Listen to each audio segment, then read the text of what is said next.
ಅಕ್ಕ ತಂಗಿರಲಿಲ್ಲ ನನಗೆ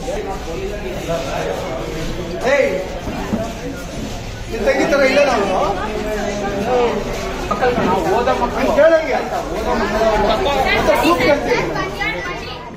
ಹೀಗೆ ಸಾರ್ವಜನಿಕರೆಲ್ಲ ಸೇರಿಕೊಂಡು ಯುವಕನಿಗೆ ಹಿಗ್ಗಾಮುಗ್ಗಾ ಥಳಿಸುತ್ತಿರುವುದು ಬಿಡಬೇಡಿ ಆ ಪೋಲಿಗೆ ಇನ್ನೆರಡು ಹಾಕಿ ಅಂತಿರುವ ಸಾರ್ವಜನಿಕರು.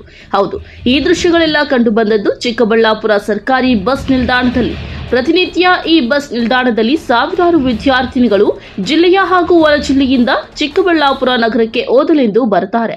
ಆದರೆ ಕೆಲ ವಿದ್ಯಾರ್ಥಿಗಳು ಶಾಲಾ ಕಾಲೇಜಿಗೆ ಹೋಗೋದೇ ಸ್ಥಳೀಯ ಪೋಲಿ ಹುಡುಗರ ಜೊತೆ ಸೇರಿಕೊಂಡು ಶಾಲಾ ಕಾಲೇಜಿಗೆ ಹೋಗುವ ವಿದ್ಯಾರ್ಥಿನಿಯರ ಹಿಂದೆ ಫಾಲೋ ಮಾಡಿಕೊಂಡು ಲವ್ ಮೀ ನಂಬರ್ ಕೊಡು ಅಂತ ಪ್ರಾಣ ತಿಂತಿದ್ದಾರೆ.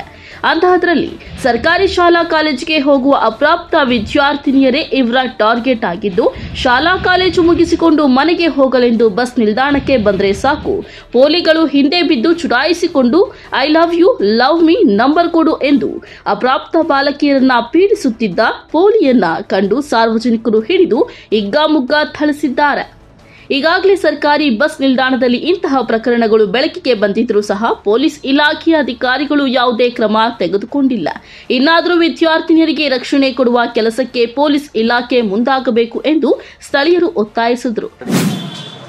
ಇತ್ತೀಚೆಗೆ ಚಿಕ್ಕಬಳ್ಳಾಪುರ ನಗರದಲ್ಲಿ ಸರ್ಕಾರಿ ಶಾಲೆಗಳಲ್ಲಿ ಓದ್ತಂಥ ಹೆಣ್ಮಕ್ಳ ವಿಚಾರಗಳಲ್ಲಿ ಕೆಲವು ಪುಂಡಾಟಿಕೆ ಆಡೋಂಥ ಹುಡುಗರು, ಅಪ್ರಾಪ್ತ ಬಾಲಕಿಯರು ಅಂತಂದರೆ ಹೈಸ್ಕೂಲ್ ಮಟ್ಟದಲ್ಲಿ ಓದ್ತಾ ಇರೋಂಥವ್ರು ಮತ್ತು PUC ಲೆವೆಲ್ ಓದ್ತಾ ಇರೋಂಥ ಹೆಣ್ಣುಮಕ್ಕಳನ್ನು ಫಾಲೋ ಮಾಡ್ಕೊಂಡು ಬಸ್ ಸ್ಟ್ಯಾಂಡ್ಗಳ ಹತ್ರ ಹೋಗಿಬಿಟ್ಟು ಅವರನ್ನು ಲವ್ ಯು ಅಂತೇಳಿ ಚುಡಾಯಿಸೋದು ಮತ್ತು ಚೀಟಿಗಳು ಕೊಡೋಕೆ ಹೋಗೋದು, ಗುಂಪು ಕಟ್ಟಿಕೊಂಡು ಅವ್ರನ್ನ ಅವಾಚ್ಯವಾಗಿ ಮಾತಾಡ್ತಕ್ಕಂಥದ್ದು ಎಲ್ಲ ಕೂಡ ಮಾತನಾಡ್ತಾ ಇದ್ದಾರೆ. ಈ ವಿಚಾರವಾಗಿ ಈಗಾಗಲೇ ಅನೇಕ ಘಟನೆಗಳು ಕೂಡ KSRT ಬಸ್ ಸ್ಟ್ಯಾಂಡಲ್ಲಿ ನಡೆದಿದೆ. ಪಬ್ಲಿಕ್ಸೇ ಆ ಹುಡುಗರನ್ನ ಹಿಡ್ಕೊಂಡು ನುಣ್ಗ ಹೊಡೆದಿರ್ತಕ್ಕಂಥ ವಿಚಾರಗಳಿದ್ದಾವೆ. ಈ ವಿಚಾರದಲ್ಲಿ ನಾವು ಕೂಡ ಈಗಾಗಲೇ ಪೊಲೀಸ್ ಮೀಟಿಂಗಲ್ಲಿ ಕೂಡ ನಾವು ಈ ಹೆಣ್ಮಕ್ಳ ವಿಚಾರದಲ್ಲಿ ತುಂಬ ಗಮನ ಹರಿಸ್ಬೇಕಾಗುತ್ತೆ ಪೊಲೀಸವರು. ಮತ್ತು ಹುಡುಗಿರನ್ನ ಫಾಲೋ ಮಾಡ್ಕೊಂಡು ಹೋಗೋಂಥವ್ರು ಜಾಸ್ತಿ ಆಗಿದ್ದಾರೆ, ಅದನ್ನು ಕಡಿವಾಣ ಆಗಬೇಕು. ಇದನ್ನು ಹೀಗೆ ಓದ್ತಾ ಇದ್ದರೆ ಪೋಕ್ಸೋ ಕಾಯ್ದೆಗಳು ನಡೀತಕ್ಕಂಥದ್ದು ಮತ್ತು ಒಳ್ಳೊಳ್ಳೆ ಹೆಣ್ಮಕ್ಳನ್ನ ಅಧ್ವಾನ ಮಾಡ್ತಕ್ಕಂಥ ಕೆಲಸಗಳು ನಡೀತಾ ಇರೋದರಿಂದ ಇದನ್ನು ಮಟ್ಟ ಹಾಕುವಂಥ ಕೆಲಸ ಪೊಲೀಸ್ ಇಲಾಖೆಯವರು ಮಾಡ್ಬೇಕಂತ ಈಗಾಗಲೇ ನಾವು ಒತ್ತಾಯ ಮಾಡ್ತಾಯಿದ್ವಿ.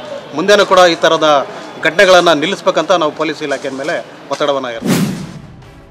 ಒಟ್ಟಾರೆ ಬಡ ವಿದ್ಯಾರ್ಥಿನಿಯರನ್ನೇ ಟಾರ್ಗೆಟ್ ಮಾಡುವ ರೋಡ್ ರೋಮಿಯೋಗಳ ಕಾಟಕ್ಕೆ ಕೆಲ ವಿದ್ಯಾರ್ಥಿನಿಯರು ರೋಸಿ ಹೋಗಿ ಶಾಲಾ ಕಾಲೇಜಿಗೆ ಬರಲು ಭಯ ಪಡುವಂತಾಗಿದೆ.